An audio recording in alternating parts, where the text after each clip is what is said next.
Here we go. Okay, so I'll start with this. This is a message that that came from John Harbert, who is academic writing advisor at the Faculty of Arts and Sciences in Maastricht University, the Netherlands. He's been there since 2015, and from 1998 to 2015, he was the director of the Center for Academic Writing in Budapest, Hungary, at the Central European University. John is very active in the ETAW community, the European Association for Teachers of Academic Writing, which is how I know him, as well as my experience of him at the two ETAW conferences he hosted in Budapest in 2013 and in London in 2017. I came across John's statement that you see in the slide here in December of 2021. It was part of a conversation on the ETAW listserv under the subject title of Challenging Assumptions About Student Needs. He is responding here to Stephen Bailey's advertisement on the ETAW listserv, where Stephen advertised his new textbook, Academic Writing for University Students, Routledge. In response to Stephen's advertisement, John wrote back saying, "Stephen and all." And he wrote, "I think it is lamentable that many UK universities have, at least in the past, equated being a native speaker with being a competent writer. In my present position," he writes, "while I do not see as many native speakers as I do bilingual speakers or students, I see enough to know that, one, most are not great writers, largely because they've grown up in an education system where it has been assumed that writing is not something that needs to be taught. In this regard, the Americans are a long way ahead of us, and we have much to learn. And two, native speakers more often than not come to academic writing in an international university with an overweening self-confidence, born of the assumption that they own the language and their peers do not. And this leads to pompous obfuscation and the temptation to use words the student has heard of, thinking their peers have not, but do not know how to use properly themselves. In fact, many of our Dutch students write better than our British and Irish students." And then he continues, he says, "The needs of those who come to English as a second, third, or fourth language are naturally different from those who speak only the one. This has been well addressed in a range of literature, most notably in his mind by the collected volume edited by Shanti and Bruce and Ben Rafath, Tutoring Second Language Writers. Because they operate in the US context where most of writing support is for English L1 speakers, the contributors are particularly conscious of how second language writers' needs are different from first language writers, rather than that support needs are something native speakers do not have. I hope, Stephen, that your book will also address these concerns." And John finishes with the line you see on the slide. He says, "I still feel, however, that there is a space for a book that says this L1, L2 dichotomy is a lot of nonsense. Writers are writers. They all have stuff to learn. Maybe I should write it myself," he says. And I think John's message is that we can overemphasize language as a barrier to good writing, when there are so many other things involved in the process of becoming a good writer in any language. And so here you see this, on this slide, you see our Writing Center's framework for talking about writing. The focus of our Writing Center is on process, what a writer does, and whether those things that writers do to produce a text actually do what they want it to do. I show you this framework as a demonstration of how difficult it is to reduce good writing to a problem of just language. There are so many things to think about when you're writing. It's difficult to arrange a framework that does justice to the process, as even though we can identify a list of things that all good writers do, like you see on this framework, it's difficult to represent on a two-dimensional setting or a two-dimensional temporal setting, the iterative, recursive, and sometimes chaotic nature of the process of writing. The emphasis in our Writing Center is on process and student agency, not on how to write, but on what the student wants their paper to do and how they intend to make it do so. The framework that you see there lists however linearly, behaviors that all good writers perform at some stage before submitting work for assessment or publication. Their process and their reflection on whether their process is working, their assessment of their situation and the degree to which they have deepened their understanding of all that is involved, their ability to name barriers to success, and their strategies for overcoming obstacles. Our Writing Center prioritizes the epistemology of rhetoric and rhetorical agency. What do you want the paper to do is a good question because it focuses on the writer's purpose beyond merely the acquisition of a grade. The situation is always a rhetorical situation. A student's job is to persuade those assessing the paper that their paper deserves the grade the student hopes for and whatever else they've designed the paper to do. For instance, maybe to bring themselves to the attention of a lecturer in the hopes that they'll consider supervising the student's theses, or merely to make a place in the minds of the reader for the difference of the writer's identity, their cultural identity or political or whatever identity that they wanted to express. So what kind of processes do you want to teach? I know that sounds like an odd question, but if you've ever read James Berlin, his work from 82 and 88, then you'll know where I'm coming from here. In 2 articles that he submitted to College English, which is the same academic journal that published Stephen North's 1984 landmark article, The Idea of a Writing Center, James Berlin in one article, his 1982 article, Contemporary Composition, the Major Pedagogical Theories, and his 1988 article is the second one, titled Rhetoric and Ideology in the Writing Class. Berlin argued against processes informed by classical or Aristotelian expressivist or positivist rhetorics, and for a process that recognizes truth. And this is the number one goal of all academic investigations, the goal of understanding the nature of things, the truth of things. And for a process that recognizes truth as dynamic and dialectical, identifying, quote, the basic elements of the dialectic as the elements that make up the communication process, which he signifies as writer, speaker, audience, reality, and language. James Berlin's process is informed by what he referred to as new or epistemic rhetoric. In this process, informed by epistemic rhetoric, all 4 of those elements, the writer or speaker, audience, reality, and language, all 4 of these elements play an equal role in shaping knowledge through a dialectical process of theses, antithesis, and synthesis. This essential role in a dialectical relation differs from those other rhetorics which subvert one or another of those elements essential to communication. Particularly, the classical and positivist rhetorics regard language as subservient, or reality only is accessible to those who are able to negotiate the formula for unearthing the truth of things. Okay, so and this is again back to Berlin, for social epistemic rhetoric, he says this in his 1988 article, the real is located in a relation that involves the dialectical interaction of the observer, the discourse community or social group in which the observer is functioning, and the material conditions of existence, unquote. The dialectical is dialogic and collaborative, okay?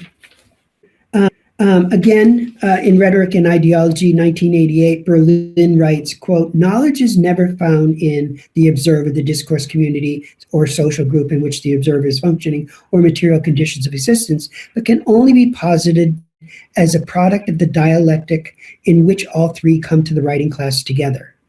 Most important, he writes, this dialectic is grounded in language. The observer, the discourse community, the material conditions of existence are all verbal constructs. This does not mean that the 3 do not exist apart from language. They do. This does mean that we cannot talk and write about them. Indeed, we cannot know them apart from language.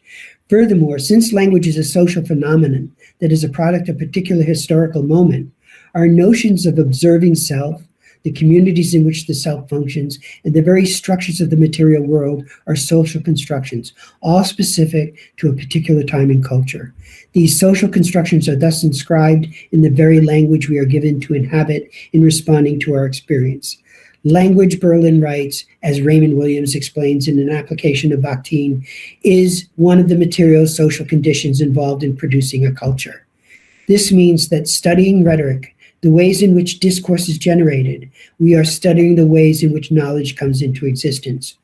Knowledge, after all, is an historically bound social fabrication rather than an eternal and invariable phenomenon located in some uncomplicated repository in the material object or in the subject of the social realm.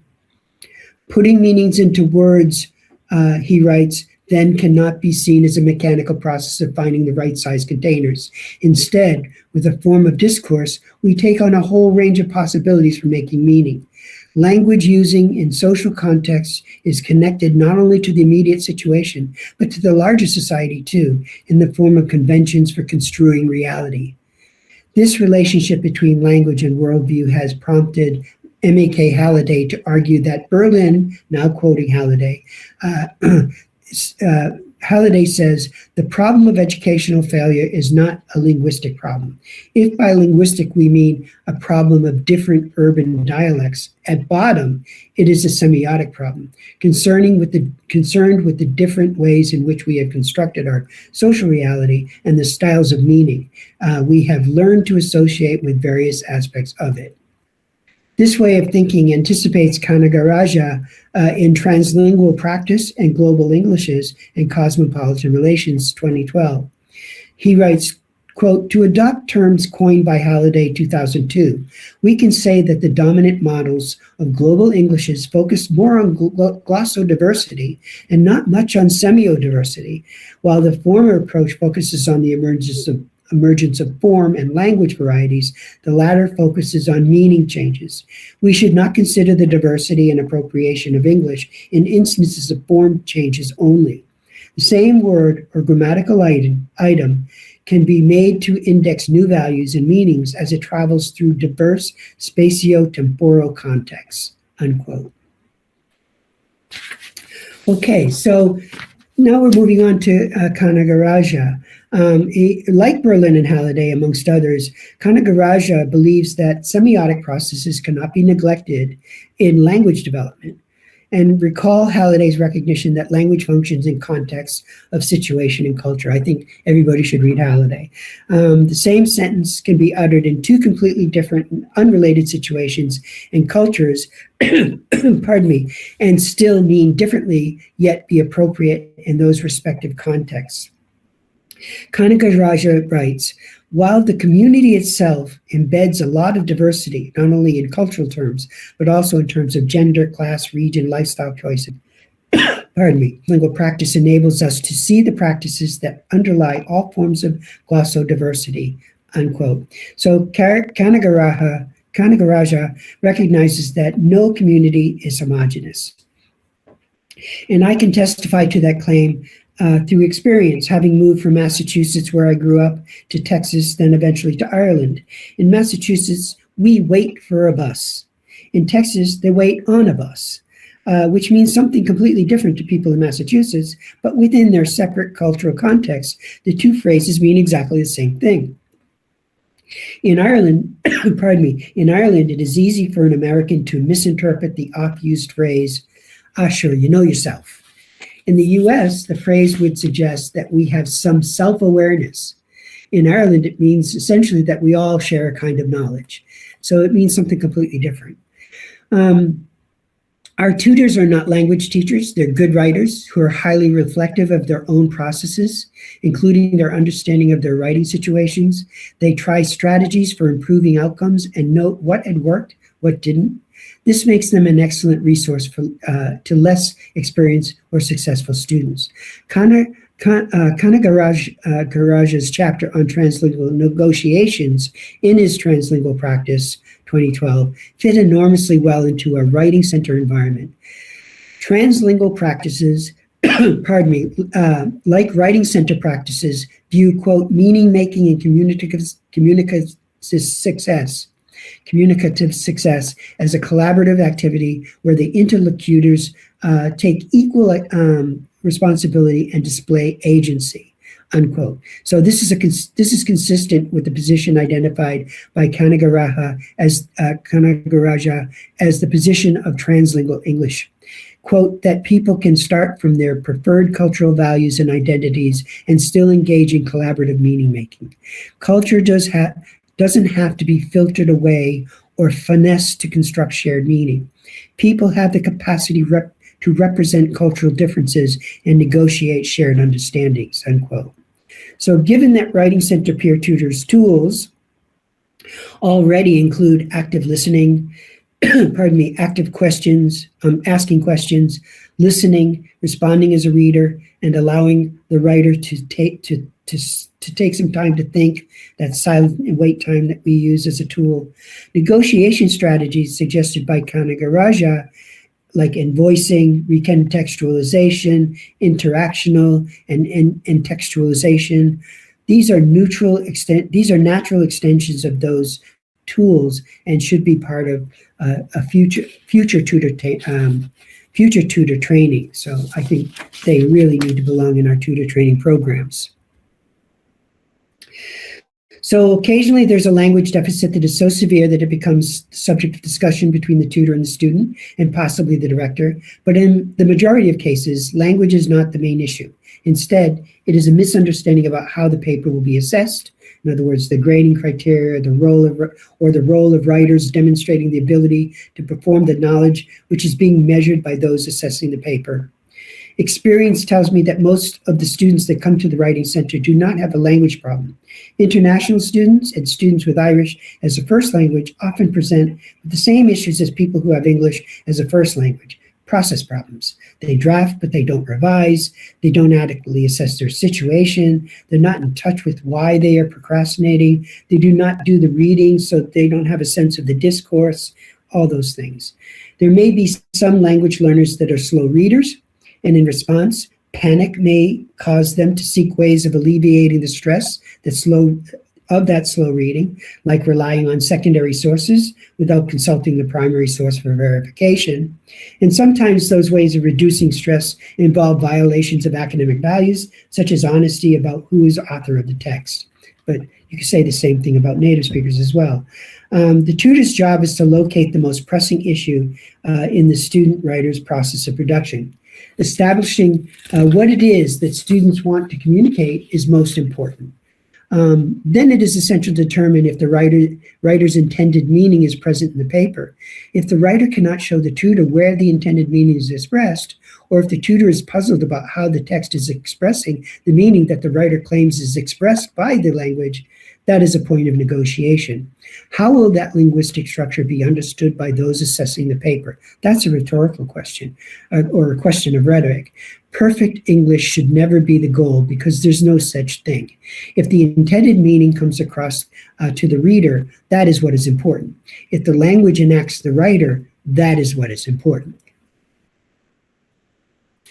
Okay, so here you see some of our writing tutors. I couldn't get it all in there and make it big enough, but you can see what we have here. Our writers are a mix of Irish and international students. Our Writing Center advertises the tutor's area of study and the languages that they speak. Often, students with English as a second or other language will not feel that they have the English to talk about their process problems, the unspoken assumptions of writing in an Irish context, or strategic, emotional, or social issues that are causing difficulties. Students are free to book a session with a tutor who speaks their first language or a language with which they are more comfortable than they are with English, if doing so helps them explain better what the problems are, how they feel about it, and how they're trying to overcome the problem. Engaging in this way with the person who speaks their language and knows their culture, but who also has the experiences of learning the target language and the target culture well enough to be highly proficient in their work in the university, is a great resource for students with English as a second or other language. The most valuable resource available to the tutor in these cases is their own experiences and strategies for overcoming language issues necessary for performing academic texts, as well as writing issues in general, such as language learning process issues, reading and writing process issues, etc. The students can negotiate solutions to problems and get feedback from tutors on students' papers, and they can get this in Hindi or